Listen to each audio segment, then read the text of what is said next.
She walked through the house, bruised and battered, looking for the restroom, her attacker menacingly trailing behind her. As she goes to the bathroom and looks from her peripheral view, she saw a decapitated body sitting in the next room. In Cleveland, Ohio, there was a company called Ray's Sausage. Ray's Sausage. Ray's Sausage started in 1957 and sold sausage and sausage-related accessories.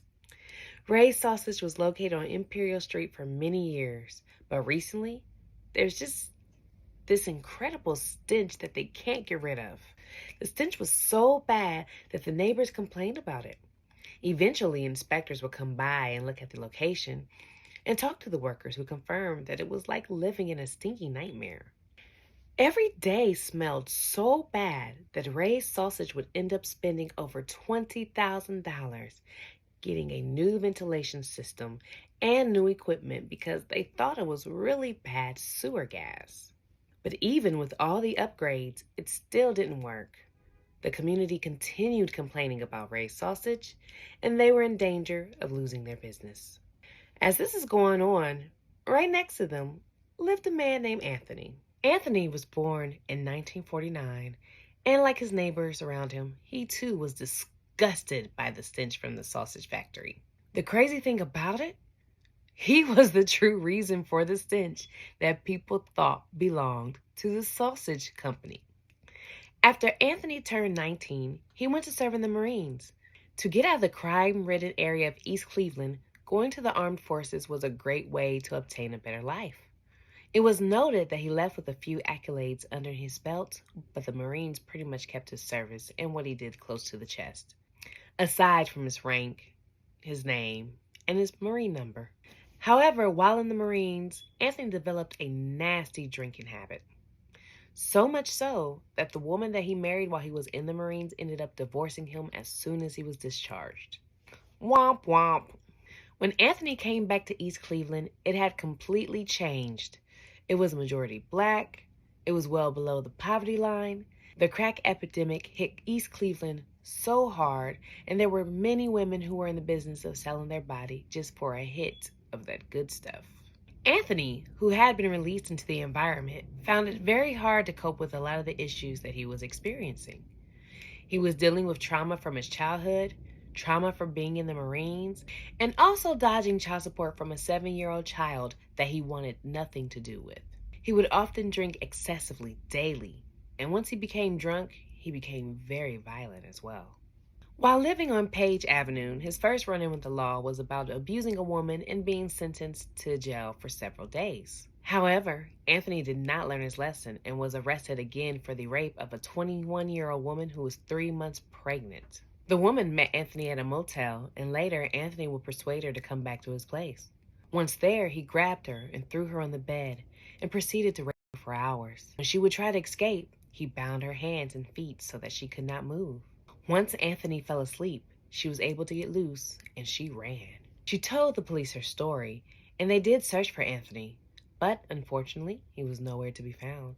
During this time, Anthony would link up with another woman at a place on East 71st. At first, they were having a good time. They were drinking and laughing, and suddenly Anthony stood up and started choking the woman from behind. This guy might have a problem, y'all. He yelled obscene things to her and drug her upstairs, where he proceeded to rape her orally, vaginally, and anally. Even after she told him she was 5 months pregnant, he did not care. Anthony would then fall asleep, and just like previously, the woman escaped and would later come back with the police while he was still sleeping. You fucked up, Anthony. After his arrest, Anthony would go to trial, but the second victim would not come in to testify. The police were unable to locate her. However, they still had the victim from the previous assault, and Anthony was sentenced to 5 to 15 years in prison. Get this guy off the street expeditiously, everyone yelled. Well, I would have yelled that had I been there. Anthony was a model prisoner. He relied on his electrician skills from when he was in the Marines. He honed his cooking talents, and he didn't have any major issues, just a few minor fractions here and there. He became sober, and his mental exams showed that he was no longer a threat to society and would be unlikely he would rape again. He served his full sentence and was released in 2005.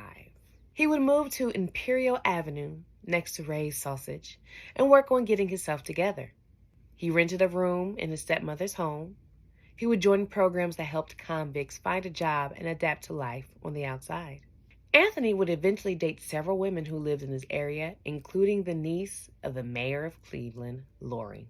Anthony was on the upswing. Perhaps prison did rehabilitate Anthony. Unfortunately, around 2007, Anthony's life took a nosedive.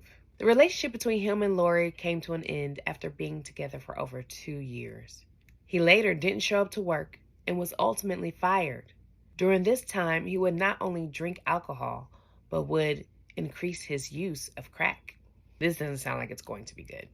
Not one to let life keep him down, Anthony would have gatherings and invite people over for cookouts, drinking, and cracking with his friends. I'm assuming that's what you call it. Using crack as an action verb, people get hip to it. It was around this time that the incredibly disturbing stench started to wafer in the neighborhood.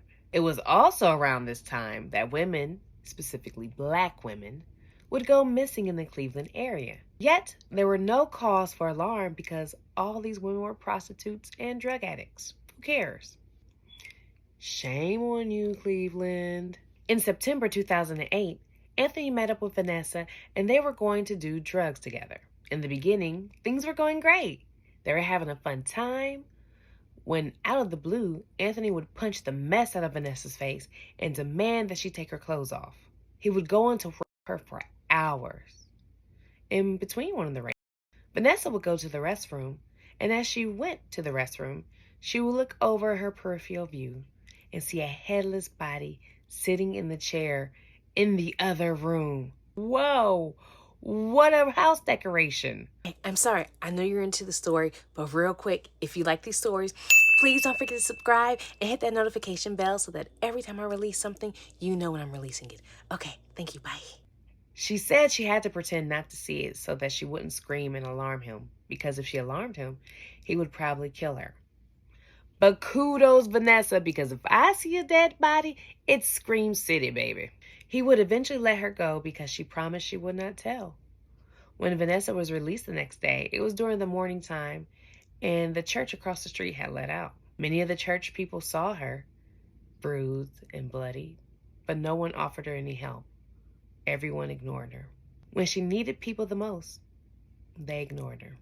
Vanessa would call the police and tell them what happened, but they wanted her to come down to the police station to file a report, which she didn't feel was safe to do, so no one followed up with Anthony.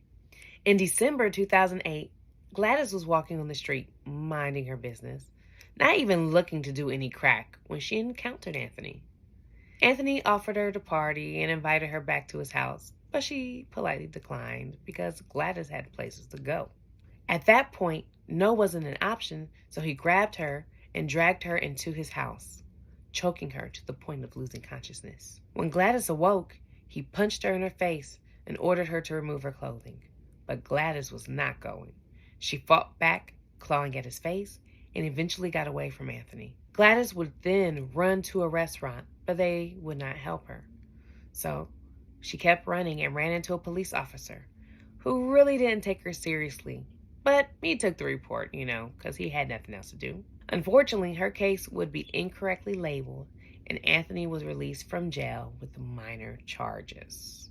This guy is just getting away with murder, literally. In 2009, Tanya went to see her good friend Anthony.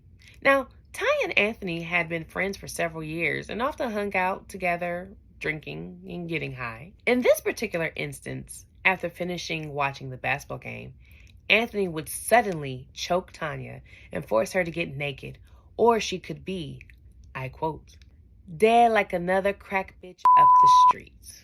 This guy is a poet. Scared out of her wits, she complied, and he raped her. She would lay there, and once Anthony woke up, he seemed not to reference to anything that happened previously.